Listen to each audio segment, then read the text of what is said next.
Burung elang peregrine. Banyak orang menyangka hewan tercepat di dunia adalah citah atau rusa. Padahal, hewan tercepat di dunia adalah elang peregrine. Elang peregrine merupakan burung yang punya sederet keunikan.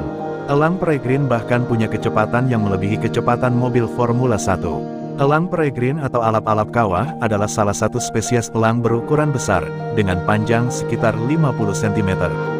Burung ini memiliki bulu berwarna hitam, kelabu dan biru, berparuh kuning besar dengan ujung hitam lancip dan berekor pendek. Dada dan perut berwarna putih dengan garis-garis hitam. Burung betina pun serupa, tetapi biasanya berukuran dan mempunyai paruh lebih besar dari burung jantan.